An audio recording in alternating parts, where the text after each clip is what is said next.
here 11:03 a.m. Call the meeting in order. And first, please give your attention to the short video that Jackie or Colin will play.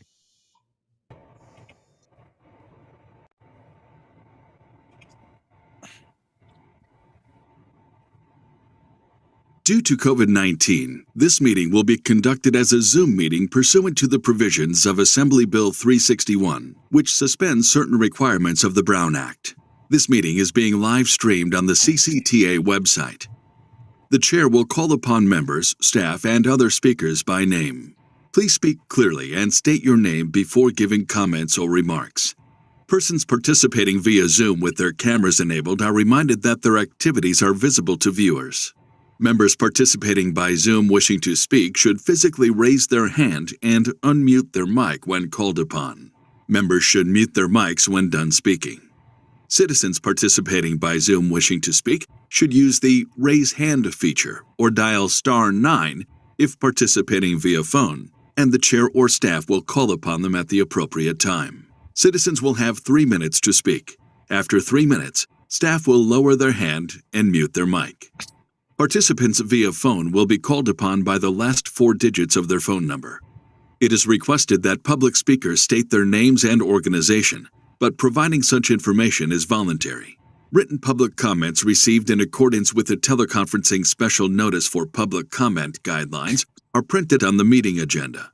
If authors of the written correspondence would like to speak, they should raise their hand and the chair will call upon them at the appropriate time. All written correspondence received after that and during the meeting will be entered into the record. A roll call vote will be taken for all action items. Thank you for participating in a meeting of the Contra Costa Transportation Authority. All right, next we'll go to roll call. So I'll turn it over to Jackie to do the roll call. Thank you, Chair Sarmiento. Member Byrne? Here. Thank you. Member Dugan? Member Moriarty? I'm here. Thank you. Member Karimi? Present. Member Keeshan? Member Olson? Present.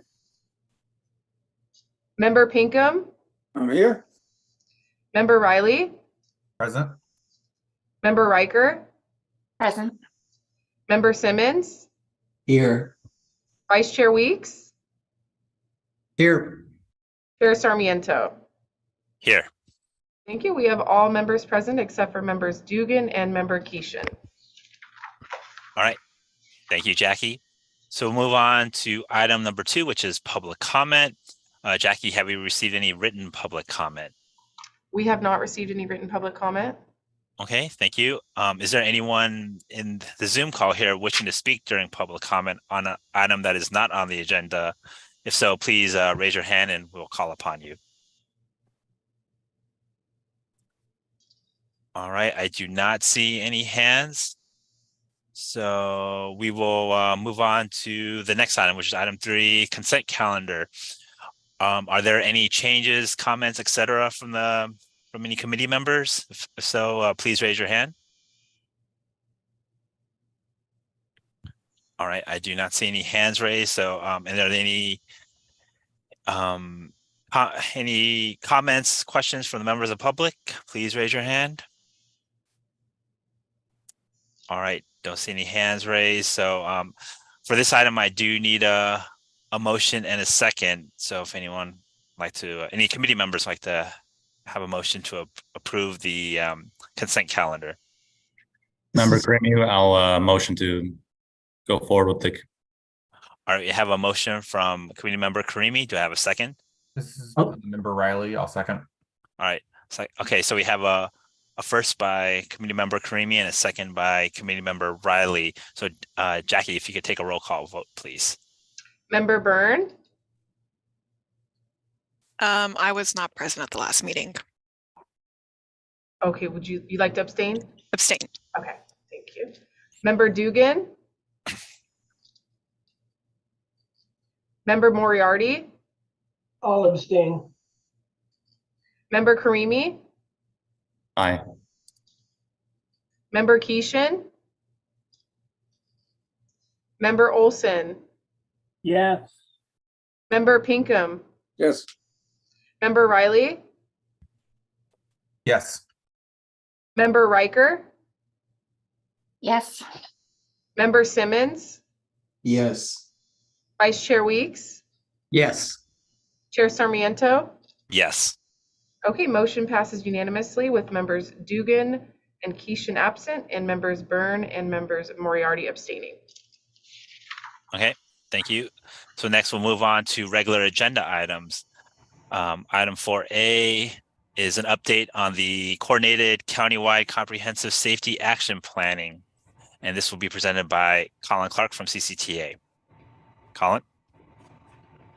Good morning, Chair Sarmiento and members.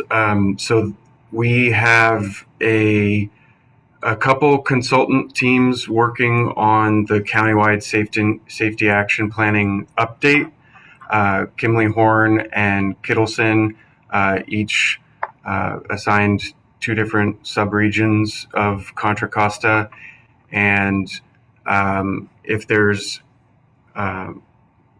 existing local road safety plans that have been adopted or underway from another consultant, those are being integrated into this countywide effort. And using the new BayViz tool from MTC, the regional tool in terms of data analysis for doing more recent collision analysis, and in particular, some different data points that haven't been available otherwise in terms of, for example, the socioeconomic costs of collision impacts that are based on specific local jurisdictions. So each of the jurisdictions we've been updating and integrating whatever sort of plans that they have, so that we can do this assessment initially at the beginning to see whether or not the U.S. DOT Department of Transportation Safe Streets and Roads for All Comprehensive Safety Action Plan compliance checklist, how it's met by each local jurisdiction, and how each local jurisdiction wants to achieve compliance with that. And so we'll be coordinating with each of the jurisdictions as we do that. But today was just a quick update to let you know that it's going on, and happy to take any comments and questions. Thank you for that update, Colin. Are there any questions or comments from committee members? If so, please raise your hand.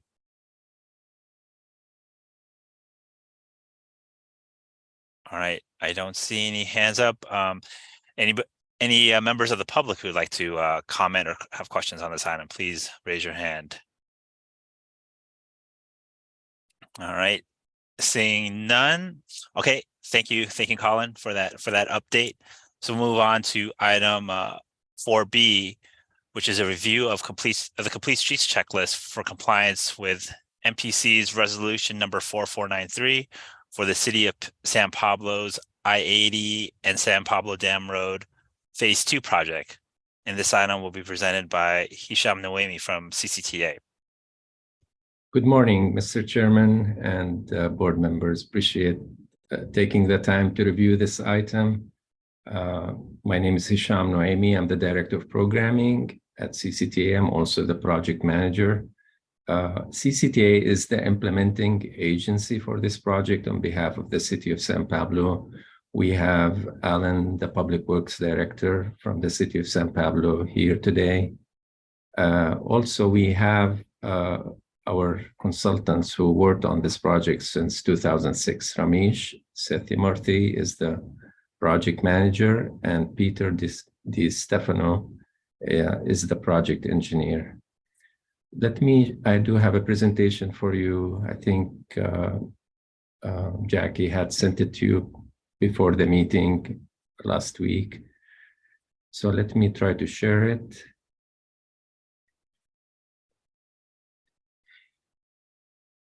Can you see my screen? Yes? Okay, Yes. great, thank you. All right, so let me go over the project. We plan to talk about the items you see on the slides, a little bit background on the project, how things are at that location, what are the project goals, what are we planning to do, and talk about the complete street checklist. In terms of this project has numerous partners. Not only the city of San Pablo is a project sponsor, but because we're impacting Caltrans facility and it's on the interstate system, FHWA is involved, Caltrans is involved. We're working also with the city of Richmond and Contra Costa County as the project provides direct access to these jurisdictions, and WCTAC as a funding agency for the project. So there are a lot of partners on this project that will be reviewing documents and making sure we're complying with the different standards. This project came to life basically after the Measure J was passed in 2004, and since then we've been working on it. Basically 2006 we started working on the environmental document. Took us 4 years to get it done, about 3.5 years, and it was approved in 2010. We realized at that point that the project is much bigger than the funding we have, so it took us a while. It took us a year basically to figure out what we're gonna do. So in 2011 we started design, and then in 2012 we were, based on the available funding that we got and that we thought we could compete for, we split the project into 2 phases. We designed the entire project with a 65% stage, and then we split them into phase 1 and phase 2. And phase 1 has been constructed. The construction was complete, was open to traffic in 2018. Since then, we've been working on trying to get funding for phase 2 with Caltrans and other partners. And right now, about few months, 6 months ago, we actually partnered with Caltrans to submit an SB1 Trade Corridor Enhancement Program funding application, where we asked for $19 million, matched by another $4 million from CCTAA and WCTAC to basically complete the design and the right-of-way for the project. Assuming we get the money, we will know on June 8th whether we be awarded that money or not. If we get the money, then later this year we'll start the design. We anticipate it'll take us a couple of years to complete the design and the right-of-way, and then assuming funding is available for construction, we'll start construction in 2026. So the whole thing really depends on what happens on June 8th, whether we're going to be awarded that grant or not. The good news is Caltrans recognized this is a high priority for the district in the Bay Area. So this was one of 5 projects that District 4 submitted for funding, which tells you something about the importance of this project. I spoke about the 2 phases. The phase 1 is shown here in green and blue. That was all completed, and I'll go in more detail about what we've done later. But what we're focused on, phase 2, is the brownish color. That's what we're trying to fund and complete. Phase 1 was completed in 2018 at a cost of about $42 million. And you can see how many fund sources it took to get it done, about 7 of them. And phase 2 is going to cost us more than $88 million because this estimate is old. It's from 2013. So the estimate will be updated as part of the design, and you can see the fund sources that could become available for us to do the design and the right-of-way. We still, of course, need to compete for construction funding.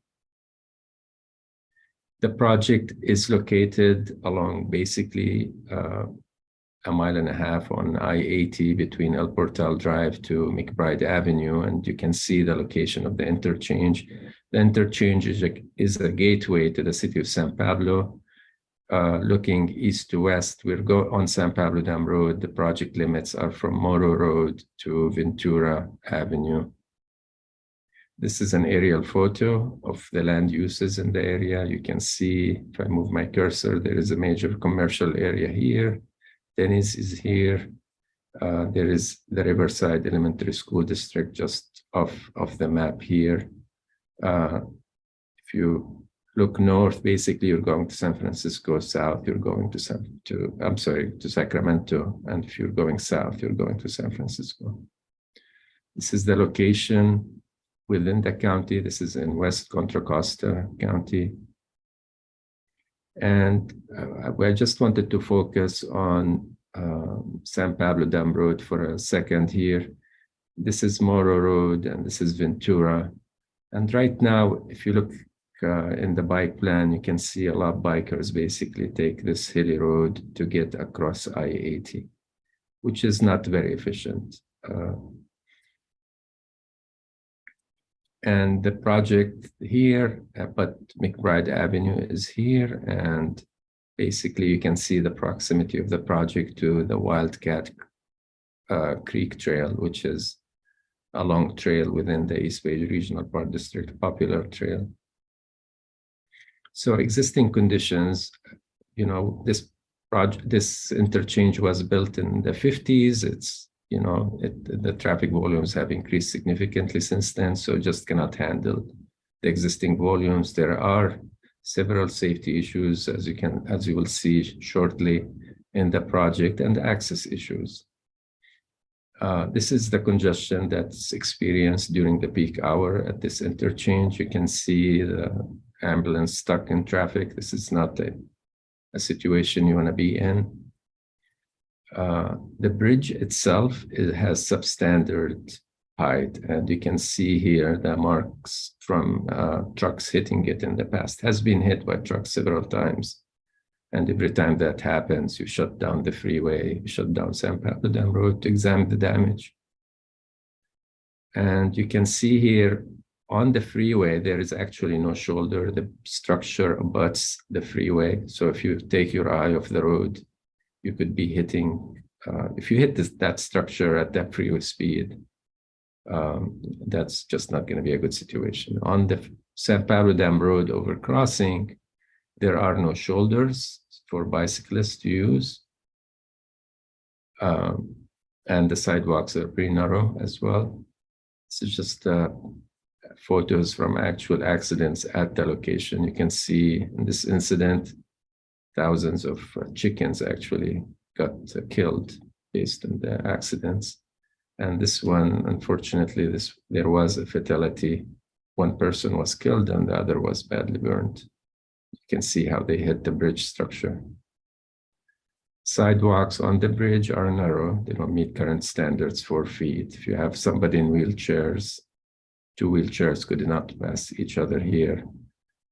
A lot of the areas in the project area don't even have sidewalks.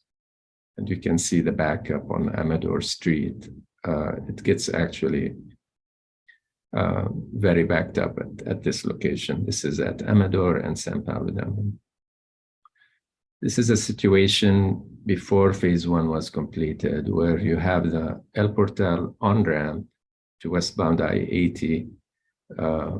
You have a yield sign controlling that location, and people were not seeing that yield sign. This was a site of multiple accidents. We corrected that by closing that on-ramp and moving it to a different location. So this no longer exists. And we used to have a pedestrian overcrossing that dropped kids at one side of the street where they had to wait for a cross guard to go to their elementary school.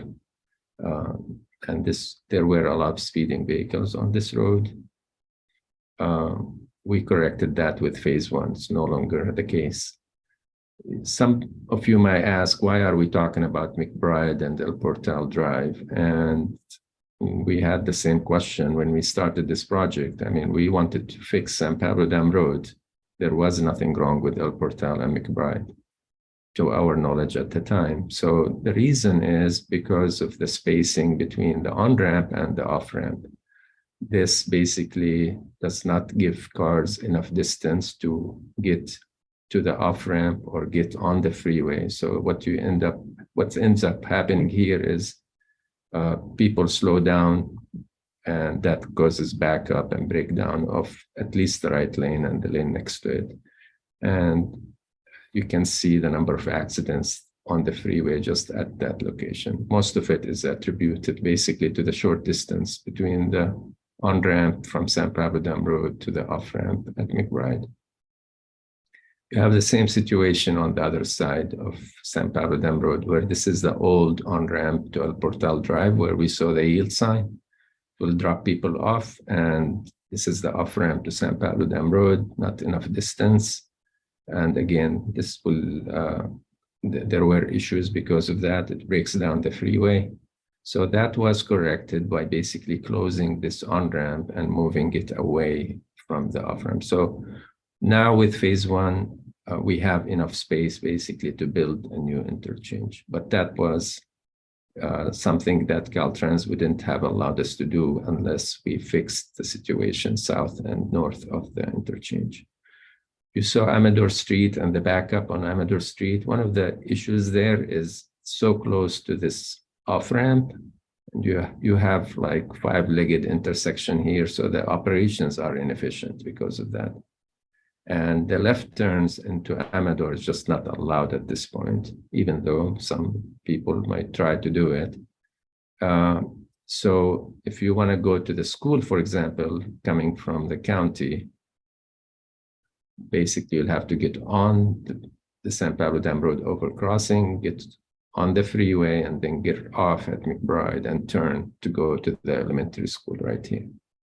So a lot of out-of-the-way travel because of that. These are photos. They were in your packet showing you the situation right now from Google Maps. You can see this is Morro. Up to that point, we have basically no sidewalks, just west of Morro Drive. You can see from the pictures just a little bit past Morro, then you lose the sidewalks, and of course there are no bike lanes there. Up to the interchange, where basically the sidewalks start picking up at the interchange. This is a picture showing you the backup at Amador. And on the interchange itself, you have the 4 feet sidewalks, the narrow sidewalks. I'm just gonna go fast through these. You can see here missing sidewalks in San Pablo Dam Road past Amador. On Amador itself, there are missing sidewalks. So, and this is the photo where I showed earlier where kids needed to cross Amador Street. We fixed that. We got actually an ATP grant. Excuse me. We got an ATP grant, and thanks to some of the members on this committee, Corey, Bruce, you know, they provided letters of support, Bike East Bay, to allow us to get that grant, which allowed us to basically extend the bridge across Amador Street. This is a new bridge. We had to build it, rebuild it. So we were able to work with the school district and get the funding to eliminate this conflict point. Project goals, we of course need to reduce traffic congestion, but also one of the major goals is to provide safe and efficient pedestrian bicycle access across I-80. Improvements, as I mentioned, the stuff you see in green and blue have been done already. We're gonna focus on what's shown in brown here. That's phase 2. On the bottom sheet, that was all done as part of phase 1. You heard me mention closing the on-ramp from El Portal Drive and moving it back. We had to realign El Portal Drive, move it out of the way to make room for this new on-ramp and extend the auxiliary lane. We almost tripled the distance between the on-ramp and the off-ramp at that location. So that everything you see in the bottom is done. So let's focus at the top. The project itself needs to replace this interchange. I mean, that's the meat of the project. You need to replace this. You can see the old interchange here in hatching. The new interchange will be moved a little bit away from it. It's on a skewed angle. All the on-ramps and off-ramps will be updated. And you can see here that we're moving away Amador Drive from the interchange. So we don't have that funky five-legged intersection anymore. So that by itself will improve operations at the interchange. The new intersection will be a T intersection, signalized, provide better operations. You can see here, we could not close or move McBride Avenue like we did on El Portal Drive to address the weaving. So what we're doing here is actually basically asking people to exit at San Pablo Dam Road, and we will be building a one-way access road that will take people to McBride Avenue. So you don't have that weaving at the intersection between the two interchanges. So that's how we solved that problem. The pedestrian overcrossing, you can see the old one with my cursor, that got demolished, and this is the new one. And the reason we needed to replace it is because of that one-way road that you see in green. You know, we had to make room for it, and all the overcrossing was in the way. This is just a blow up of the interchange. You can see how far Amador will be moved away from the interchange. Of course, left turns will be allowed now. So that takes care of that problem. This will be widened, it'll have sidewalks, bike lanes. The cross section, actually right now you have 2 lanes in each direction with the 4-foot sidewalk. So the new overcrossing will have 3 lanes, a median, class 4 bike lane, plus a wide sidewalk. I'll go cover that in the next slides. You can see here, did I cover this? Yeah, you can see here the one-way road that we're building. I just wanted to emphasize that people, instead of exiting from the freeway, will have to exit at San Pablo Dam Road, and that intersection will be widened to accommodate the extra traffic, and the signage will be something like this. The intersection at that location will be widened, as I mentioned, to accommodate the extra traffic. This shows the proposed layout. And this will be the layout, again, just emphasizing the layout at the overcrossing, where it shows the 3 lanes in each direction. You will have a class 4 bike lane, 8-foot sidewalk on both sides of that location. Another look at this. And this is west of I-80, where you have Denny's. Basically, you will have an added bike lane and sidewalks as well, 8-foot sidewalk there. On Amador Street, you will see that we are going to have a wider road to provide for a 5-foot bike lane on the east side and sidewalk on one side. There is no need for a sidewalk here because there is nothing there, just a freeway. So there will be a sidewalk on one side of Amador Street. So the benefits of the project for pedestrian bicyclists, we completed the top 2 bullets, the new overcrossing that spans across Amador Street. We eliminated that conflict point. We did some sidewalk widening on El Portal Drive. But the main benefits that will be done with phase 2 is we will add sidewalks we're currently missing. There'll be standard sidewalks. On San Pablo Dam Road, you will have 8-foot sidewalks with a class 4 bike lane, including a buffer. We will be adding pedestrian refuge areas. All of our curb ramps will be ADA compliant. We will be adding bicycle boxes where feasible at the intersections. All of the detection equipment will be upgraded to detect pedestrian bicyclists.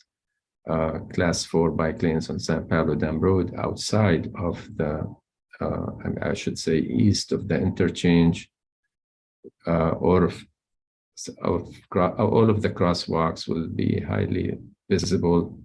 And again, the equipment, the signal equipment will be updated. Besides that, the area will look not much nicer to walk or bike through. This is the proposed fencing at the interchange. It'll be matching the city welcome signs, basically. Since this is a gateway to the city, there is plenty of landscaping planned as part of this project. And in terms of the complete streets checklist, we are required to complete it because we are programming STIP money on the project, State Transportation Improvement Program money, as match for the TSIP. MTC requires us to adopt a resolution of local support, which part of it requires us to complete this checklist. That's why we need to complete it. Project itself, it's included in your packet, but in summary, project is on the Regional Active Transportation Network. Looking at the planning document, the Countywide Pedestrian Bicycle Plan, it's the San Pablo Dam Road is currently designated as level of traffic stress 4 and is planned to be level of traffic stress 2. Project is an equity community priority. San Pablo Dam Road is identified on the safety priority location maps for collisions involving all modes and people walking. It was not on the safety maps for collisions with bicyclists. SPD, having said that, probably bicyclists wouldn't dare to use San Pablo Dam Road at the interchange, given how congested and with the lack of facilities at that location. But the San Pablo Dam Road is on the high injury network, and the city of San Pablo in 2022 completed basically a bicycle and pedestrian study, and all the recommendations on San Pablo Dam Road will be accommodated. Not only that, all the antiquated geometric designs will be updated, like the intersection at Amador, between Amador and San Pablo Dam Road. That will be a T intersection that's at a right angle instead of the skewed angle we have now. It'll be also moved away from the interchange. So these are some of the maps that were included in your packet, just showing it on the Regional Active Transportation Network. It is in an equity priority community, and it shows you the current LTS level and the proposed LTS level, and safety priority locations. It's showing on basically every map, unfortunately, and we need to do something about that. So with that, I'll stop sharing and be happy to answer any questions. All right, thank you for that presentation, Hisham. Do you have any comments or questions from the committee? If so, please raise either your virtual or real hand. All right, I'll go first with Corey, then or committee member Riley, then after committee member Pinkham. So Corey, go ahead. Great. Thank you, Hisham. Yeah, this is such a big project and it's been going on for such a long time. So I'm moving just one highway exit away from this, just up at the Hilltop exit, which is one away from the El Portal. So I'm excited that this is all, gonna be in my neighborhood now. I had just a couple of questions. So the Riverside Elementary pedestrian crossing you said had to be demolished. I mean, that's a fairly new one. That's sort of was there any part of that that's able to be sort of salvaged or anything, or is it a complete demolition? I was just by there a couple months ago. I thought I still saw it. No, not the new one you see there. That one is the new one. We're not Okay. touching that one. Yeah, but Okay, I thought you were saying the new one had to be demolished for this. no, no, No. Okay. Okay. All right. I just no, missed that's the new one. We're keeping that forever. Okay, good. Yeah. And then I was just wondering about the class 4 treatments. Do you know what those are going to look like? What the separation is going to look like there? Yeah, it's a 4-foot buffer with 6-foot bike lane, basically. Is there any physical barrier? For that, I'll defer to Ramesh and Peter to see if we need to add any physical barrier other than the main. This is Ramesh Sham. Thanks for the question, Member Rayleigh here, Corey. Yeah, there will be a vertical delineator separating the class 4 bike buffer, the 4-foot buffer. So we'll be following the current standard from the NECTAC guideline for the complete street. And depends on the posted speed limit. On this one, it's 35 miles per hour speed limit. So we're not anticipating any concrete barrier or anything separating them. It'll be a vertical barrier with a 4-foot buffer following the current guidelines. And also just to clarify one other point, as Isham's mentioned about the pedestrian overcrossing, what you see out there is the permanent pedestrian overcrossing, provide the access over the I-80 to the Amador School directly. When we designed that pedestrian overcrossing, we have taken the phase 2 geometric in consideration so that there won't be any disturbance during the phase 2 construction of the interchange modification. The pedestrian overcrossing will remain in operation and the kids will continue to cross. So we have taken that ultimate design in consideration when we constructed the new POC, just for your information. Yeah.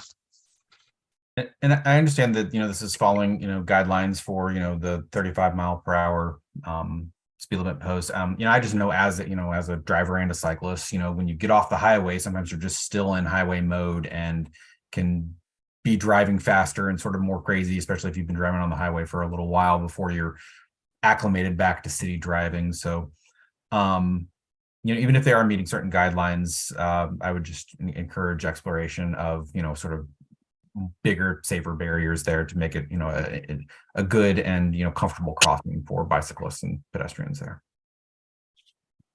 That's my comments. And actually, thank you.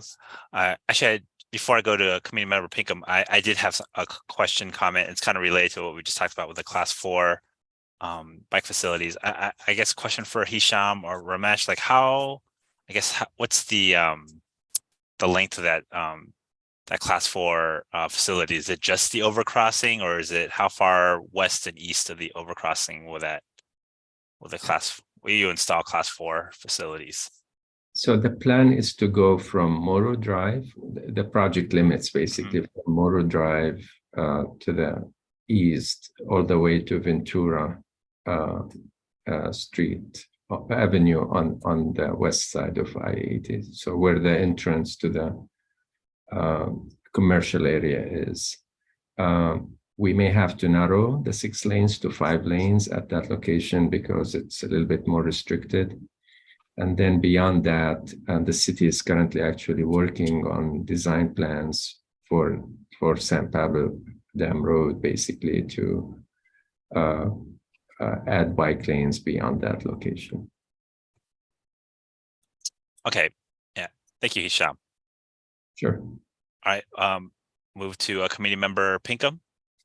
Yes, a little bit more on class 4 lanes and one little observation. The observation is that when you exit from the freeway onto San Pablo Dam Road, a lot of people want to go left, and there are a couple of traffic lights, and it gets stacked up, and that intersection gets blocked for cars, and they get really testy at that point. So a project like this is going to be very helpful because they don't have any. Nobody cares about bike riders at that point. My class 4 questions, how are you planning to, San Pablo Dam Road has been really dangerous, as we all know, and there've been a lot of various talk and projects about making it safe the whole way. for bicyclists. And will this class 4 section hook up with an appropriate extension along Dam Road further out? Is it on the correct side, et cetera, as you figure? I mean, that's the idea, Bill, you know, these improvements, even though we're limited to our project location, we have to conform basically to what's out there. And I mean, the plan is— don't have anything yet, but the plan is to have bike lanes along a continuous bike lane, so you don't have gaps. And one other little question, as far as the buffer goes, we all like having some buffer, but it's nice to have something a little more solid than the plastic bollards at that point. So I would encourage a more solid buffer at that stage, given the dangerousness of the area. Appreciate the comment. Now we're hearing it from multiple members. That's something definitely we'll have to look into and implement. Yeah. Thank you. All right. I'll go next with Committee Member Karimi, then Vice Chair Weeks, and then I did see Committee Member Olson's hand. So after that, so I'll go with Committee Member Karimi first. And to see published guidance in 2022 for these checklists stating that there should be transit coordination. I noticed on the San Pablo Dam Road, there's AC Transit's Route 70 servicing there. It also connects to Richmond BART. Have BART and AC Transit been notified of this project, and what have been their thoughts? Yeah, we have been coordinating, you know, since we started working with this project, we've been talking to our transit operators. There are no stops in the study area. So we will be, so we're not impacting directly any transit stops. However, you know, we need to still coordinate with them during construction to make sure, you know, they are aware of our schedules and they're adjusting. I don't know, Ramesh, if I missed anything, if you want to add. I think you got it covered, Isham. Yeah, we had several focus coordination meetings, just like we did in phase 1. So we were worked around our construction staging and traffic handling plans, and they were all well notified. We even conducted the public outreach pre-construction meeting so that the public also are aware of the upcoming changes.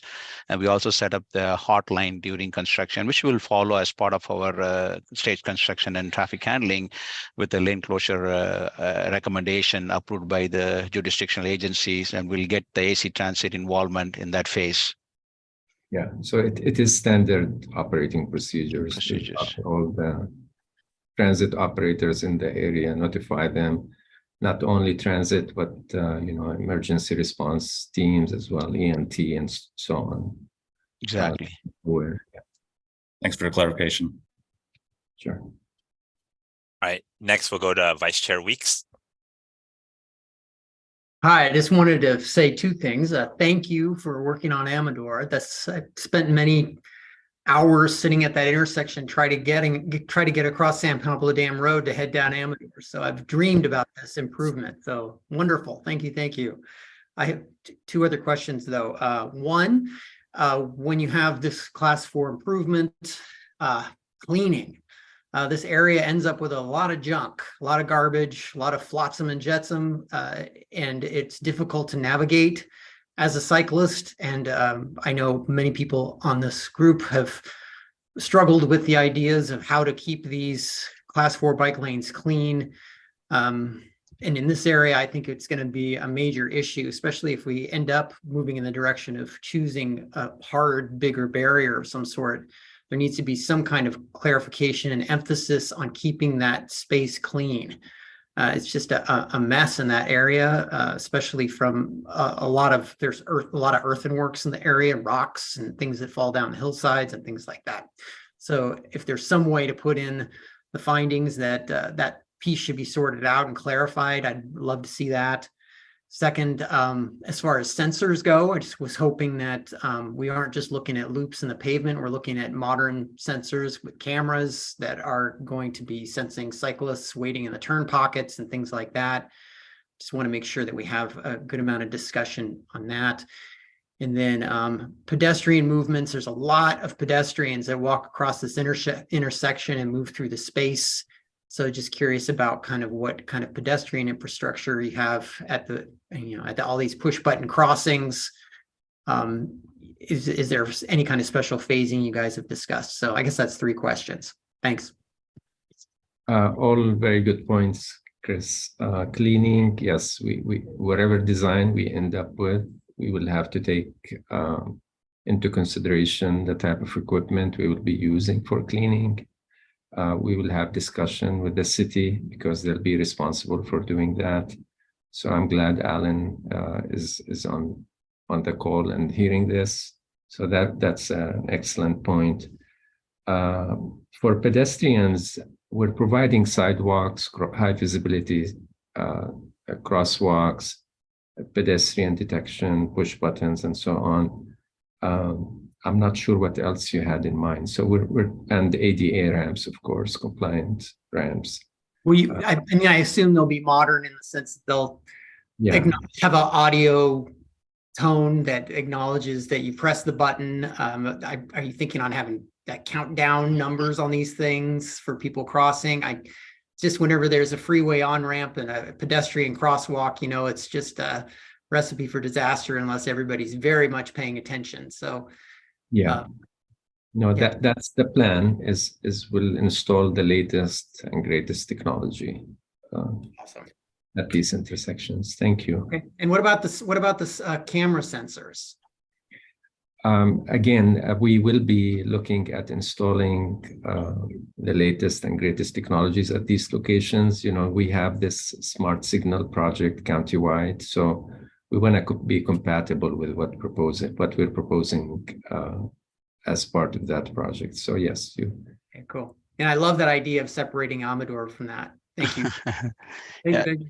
So just to add one more point to the Hisham, I think we'll be following the latest APS for the pedestrian push button, which includes both the ADA compliance as well as the audible, and also for the camera detection. Caltrans recently adopted a lot of fixed camera detection for the pedestrian and traffic. I mean, bicyclists as well as the vehiclers. So which has some advanced analytics built into those fixed cameras. So we will be using those technology, as Hisham suggested, following the traffic signal guidelines. Yeah. With the latest standard. Okay, thank you. That's all I got. Thank you, Chris. Thank you. All right, next we have committee member Olson. Yeah, hi, thank you. Hisham, you've done a great job designing this interchange. Anything that you build is better than what we have. And thank you very much for adding a lot of bicycle and pedestrian facilities. That said, I read the Caltrans checklist that you're going to submit, and I got a couple of questions. I'm reading this as a Caltrans person looking for red flags. All right, on page 5, the top line, and if Robert, you want to pull up the agenda packet here, page 5, that wouldn't be bad, but if you can't, I understand, because I certainly can't. I'll member Olson. I'll see if Jackie or Colin, if you could pull up the agenda. Let me see if I can do it here quickly. Okay. Okay. So thank you, Hisham. Page 5, the very top line, it says the interchange shown is mostly on the active transportation network, but then you didn't explain what you mean by mostly in the column where it says explain any discrepancies.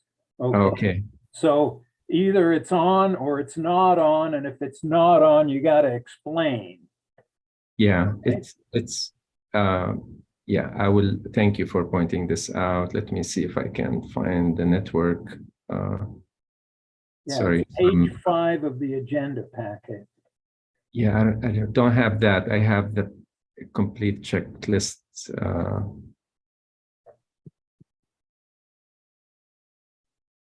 Sorry, I hope I'm not getting you dizzy. Don't look at the screen for a minute. Okay. You're doing fine, thank you. So this is the reason why I said mostly it's the project is here, but there is like an area where these lines are so thick that it's hard to tell. But for all purposes, I'm gonna change my answer to it is included part of the whole thing, no exception. But you can see how there's a small location here where it does not. So, but that could be just mapping issue. So I'm gonna change. Thank you for pointing this out. I will change it to yes, no exceptions. Okay. On page 5, also, letter 3A, you're talking about going to explore adding bike boxes on San Pablo Dam Road at the Amador interchange intersection. I am not a big fan of bike boxes. If there's a bike lane, there's no reason to have a bike box. The only reason to have a bike box is if there's no marked bike lane and the bicyclist has a bike lane approaching the dedicated right turn lane at the intersection and also leading away from the dedicated right turn at the intersection, then the bicyclist is either going to be in the dedicated right turn lane or in the bike box. In my opinion, that's the only reason to have a bike box, but then we want a bike box. However, your average run-of-the-mill bicyclist is going to be on the sidewalk here. Only the dedicated brave 5% are going to be out in that bike box anyway. That's my opinion about bike boxes. I'm just bringing this up. Explore, I don't think is something that Caltrans is going to want to hear about. Yeah, just a little bit of background on this. We met with David at Bike East Bay back in 2012. There was a meeting between him and the City of San Pablo Public Works Director at the time and ourselves, and he actually asked for those, and we told him we will explore them. If the desire of the committee here not to explore them, we can drop that from the checklist. Well, my question would be, is there a marked bike lane approaching the limit line of this intersection? Yes. There is, then our 2012 understanding of bike boxes doesn't apply now. If there is not, then there will be bike lanes everywhere within the project. So I would say we will drop it from the checklist. Yeah, go for it, drop it. Thank you. Okay, page 6, item 6. It's the checkbox says, is it an equity priority community? And the checkbox is yes, but then in the explanation column, you said it's an economic priority community. That's a typo on my bad. Typo, yeah, understood. Okay, that's easy to fix, then good. Okay, a little farther down page 6, you've got the word blue, the word not written in blue to we'll fix okay. You're going to put that into the regular text, right? When you give this checklist to Caltrans, you're not going to leave not in blue. That's right, yes. Right, okay, good. You're doing fine. I'm reading this as your enemy from Caltrans just to make sure we get Caltrans happy with what you're going to give them. Okay. Let's see, page 26. This is not on the checklist line anymore, but page 26, the implementation timeline. It says the bike lane buffer could be constructed of lower cost materials, and then I'm leaving out some words, and then flexible delineators is included as a potential. I'm not a big fan of flexible delineators because they're a high maintenance item. The motorist runs over it and breaks his headlight, all right, and he's unhappy with it. The delineator is then lying in the street. Another motorist runs over it, it gets thrown off to the side of the road, then there's no more flexible delineator, and it doesn't help. So personally, I would like to see concrete. Concrete delineator posts are fine, or K-rail is fine, but I'm not a big fan of plastic delineators glued to the asphalt. That's my personal feeling on that. Thank you so much. I appreciate reading the checklist and checking it. Okay, This how is very- about, okay, you don't have to reply on the delineator, I just had to vent. However, on page 28 of this packet, figure 40, we're talking about class 3 sharrows being added in along here. You have previously stated during your presentation that there are going to be bike lanes throughout the entire project, but here on page 28, figure 40 shows class 3 sharrows. My feeling about class 3 sharrows is if there are more than 2 vehicle lanes total, then we have enough space between the curb faces to put in a marked bike lane, right? This is the 21st century. We have to share the space. This is not the 1970s when the only design consideration was for moving vehicles along quickly. Okay. Yeah, so I gotta find where that is. I'm not sure if you're referring to the study that was done, or I'll need to look in that into that in more detail to see where we say sharrows, because that's not the plan here. Okay, good, good. Thank you. I wanted to hear you say that. I Yeah. appreciate you saying that, and everything's good. I just want to go on record not being a big fan of sharrows. A sharrow is an invitation to the bicyclist to ride in the street and fight it out with the motorist. The motorist who is not paying attention runs over the bicyclist, and that's the end of that. Whenever there are sharrows, if there are more than 20-mile-an-hour speed limit, I'm on the sidewalk. Sorry, bad attitude. Okay, one final point on this packet. That's page 46, figure 12. And I think I heard one of your consultants explaining that, and my question is, how do we prevent motorists from using the bike lane plus the buffer lane as a vehicle lane? And I think I heard your consultant say we're going to have concrete K-rail along there. So I'm a happy camper if that's the case.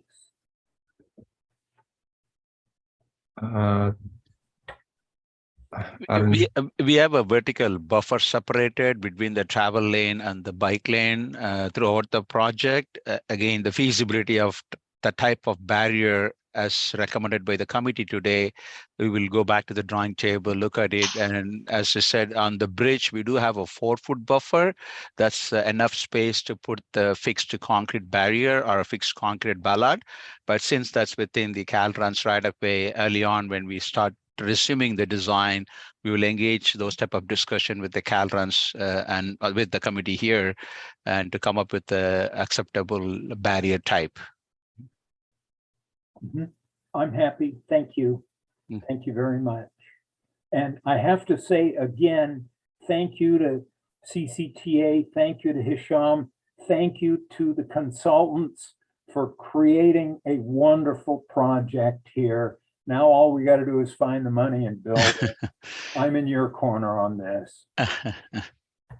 Thank you, Bruce. You did give us a letter of support, I remember, to build that pedestrian overcrossing, the one we have now. So you, Corey, when he was with the county, and that played a major role in getting us the ATP money at the time. And this was probably the first projects delivered under the ATP, the Active Transportation Program. So thank you for your support. Let's hope we'll hear good news on June 8th, because if we don't, we're gonna have to keep looking for money. We do our best. Yeah. Alan, did you want to say anything? I'm sorry, I didn't give you an opportunity. One thing I want to add, I heard a couple of comments regarding cleaning or street sweeping of the class 4 bike lane. here in San Pablo, we've installed several of the class 4 bike lanes with the bioretention. So in turn, what happened is we ended up contracting with the, we required our street sweeper to have a smaller size, narrower width street sweeper to accommodate these class 4 bike lanes. So, when this project is built and completed, that same equipment can be used for these bike lanes. So again, it'll look nice and neat and clean. So Thank you. Committee member Riley. Sorry, just real quick, what's the funding source you're waiting for in June? It's Senate Bill 1 Trade Corridor Enhancement Program, TCEP. It's controlled by the California Transportation Commission. They'll make the final call on it. Okay, any other committee questions or comments? Committee member Weeks. Just really quick, I forgot to mention one thing. We've started putting here in San Ramon in front of storm drain grates, kind of a guidance line for cyclists that are approaching a storm drain grate in the bike lane. So I didn't see any drawings of those here. So I really recommend it. It's nice for cyclists to have that. And that leads to storm drain grates. So if there's a way to look at the storm drain grates throughout this project and make sure we don't have a dangerous situation with those storm drain grates gobbling up people's wheels, I would love that too. So last 2 words. Sorry about that. Thanks. Thank you. Excellent comments. Okay, committee member Olson.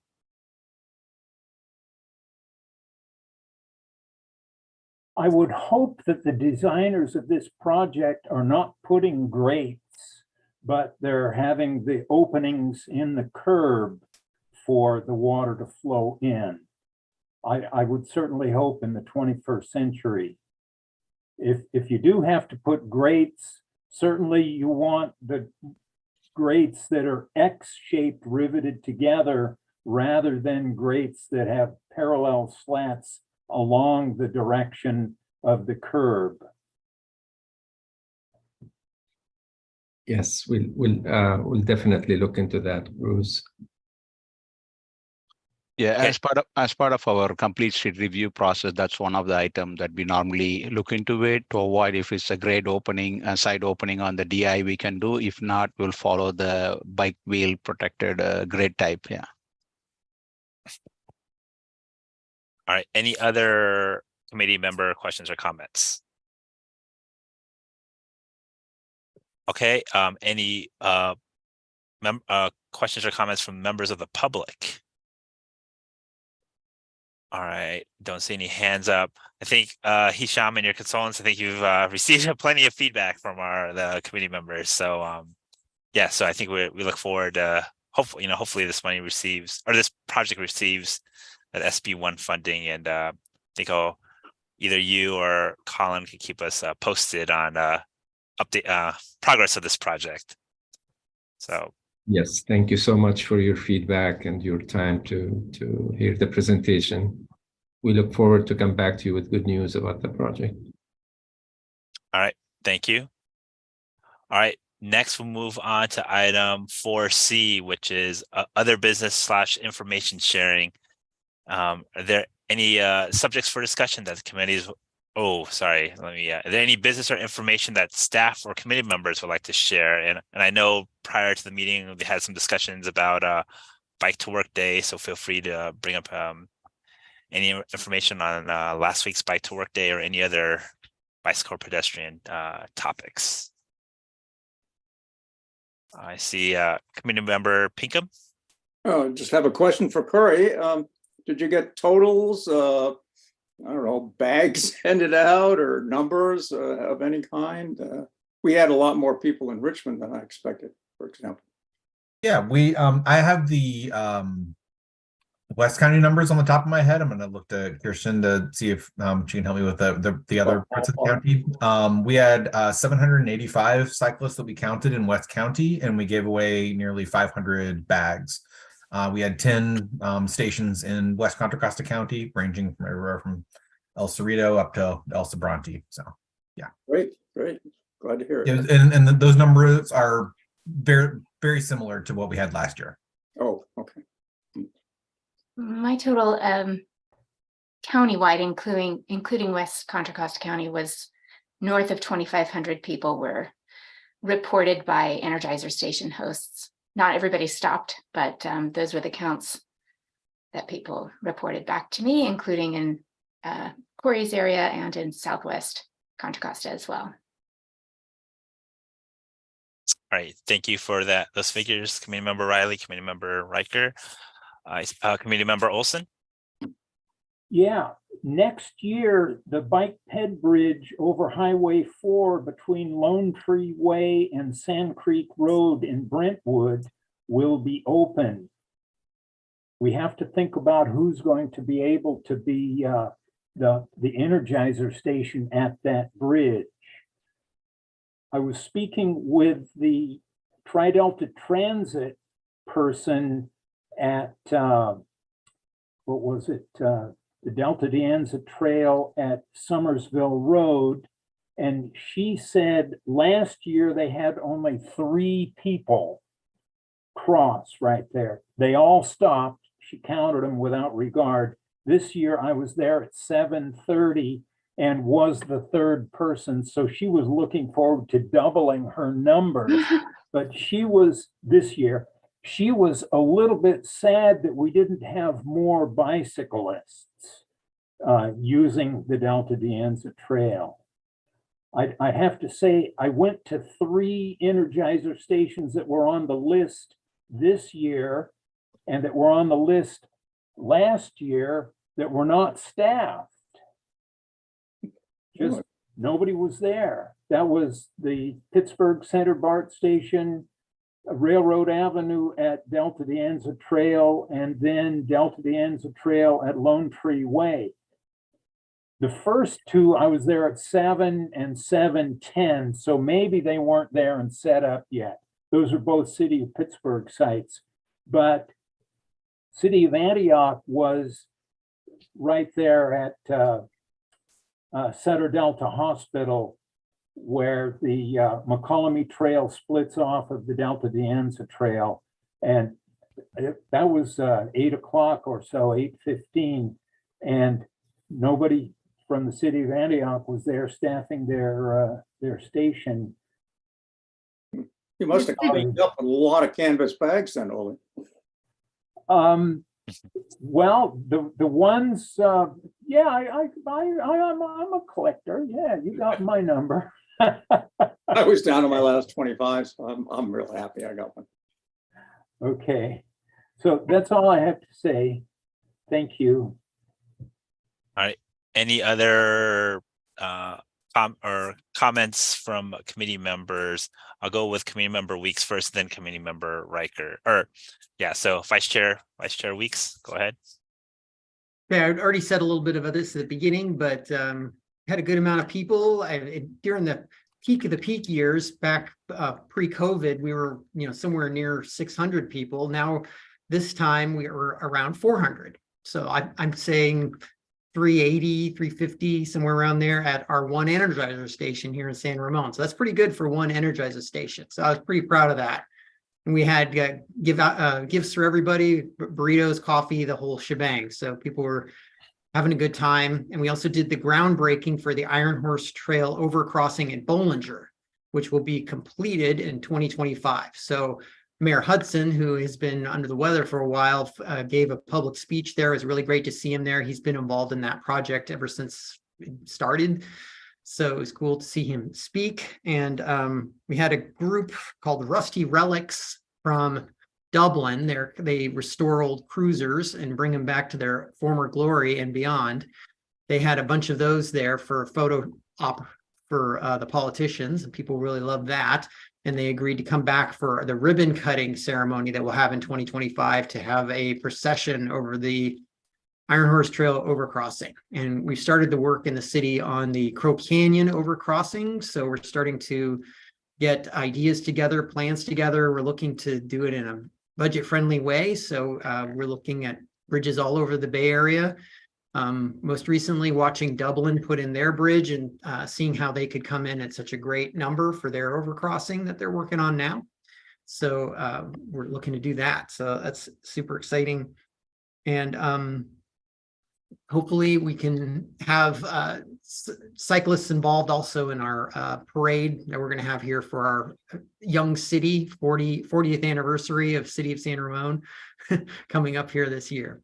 So Bike to Work Day was awesome this year, and it was really cool to do it all together, groundbreaking and Bike to Work Day. So maybe we can have other big groundbreakings taking place on Bike to Work Day in the future, because that seemed to be a good philosophy, sticking the two together. So thanks. Well, I forgot to mention that our progressive mayor, Eduardo Martinez, came around to every one of the stations and said hello and talked to people, and very bike-friendly council and mayor. So happy about that. All right, I did see committee member Riker's hand up earlier. Committee member Riker. Thanks. Just wanted to let committee member Olson know that I think the city of Antioch decided to move their station that they've always done in their old location, and they tried out Antioch BART this year. So that's where they went, which is why you didn't see them. Anyway, the other thing I noticed at our station was a lot more electric scooters and electric skateboards, even though we were on the Iron Horse and Canal Trail. And East Bay Regional Parks was sharing our station with us, and you know, they sort of just shook their head a little bit, but didn't interfere or make a big deal about the scooters and skateboarders going by. So anyway, that was last year. I noticed way more e-bikes than we used to see, and this year I'm noticing a lot more scooters and skateboards. So that was interesting. And then I just wanted to share that our 511 Contra Costa Summer Bike Challenge is just about to start. So we're doing big promotions on that. And if anybody wants some more information, I believe info has been shared with all the cities. So anyway, we're trying to promote that. That's it for me. And I had my hand raised. I don't know if Kirsten, would we want to maybe present next month to this body? We could do a short informational presentation on the Summer Bike Challenge. Yeah, if the committee is interested. In 2 months, I think it's every 2 months, but Oh, that's true. sure. All right, any other committee member comments? All right. Oh, I see. Okay, committee member Olson got in there last second, so. It's me again. So I have a bicyclist who is nudging me to nudge anybody that I can to get a safe route from East County to Central County to ride the bicycle. We have only 4 ways. There's Marsh Creek Road, that's a death trap for the bicyclist. Kirker Pass Road, which is definitely not inviting. Bailey Road, which is a death trap for bicyclists. And we have the Delta de Anza Trail, which currently ends at Willow Pass Road and Highway 4. And the bicyclist is presented with 2 options from the end of that bike trail. You can either go across the Suicide Bridge, which is self-explanatory, or you can ride your bicycle on the shoulder of the freeway for 1 interchange, approximately 1.25 miles. I don't have any trouble riding on the shoulder of the freeway, but he does. In fact, he has never been on it, but he doesn't want to go over the Suicide Bridge either. So if we could move in the direction of trying to get a safe route for bicyclists from East County to Central County, that would be a good fun project to do. And then I could get him off my back. All right, thank you, committee member Olson. Any final comments before I move to the next item? All right, seeing none, we'll move on to item D, which is upcoming subjects for discussion. We already heard, I guess, one suggestion for the summer bike challenge. Are there any other items that committee members would like to hear or discuss at the next meeting, future meeting, which is currently scheduled for July? All right. All right, Colin, go ahead. I just wanted to give a quick update on a number of different initiatives that are ongoing in addition to the safety action planning efforts. So one of the future items will be a bylaws update for CBPAC. There's also an initiative to develop a scope for a countywide micromobility plan and streamlined policy in terms of regulatory. So open to your ideas and your input on that.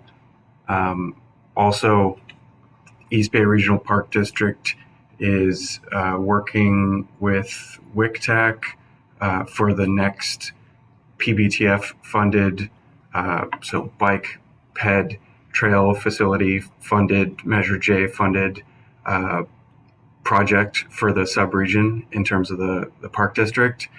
And there's a number of other things, but I'll leave it there. All right. Thank you, Colin. Committee member Pinkham, you have a comment, response? Yeah, I may have mentioned this before, but I think at some point along the line, we should discuss electric bikes and electric scooters and their impact and what to do about trails, et cetera, et cetera.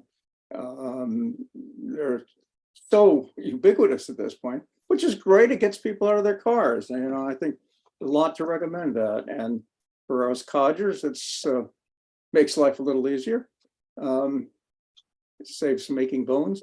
But anyway, I'm not quite sure what aspects of electric bikes we want to talk about, but it might be a good subject for us. Think about it anyway. All right. Thank you, Committee Member Pinkham. Vice Chair Weeks.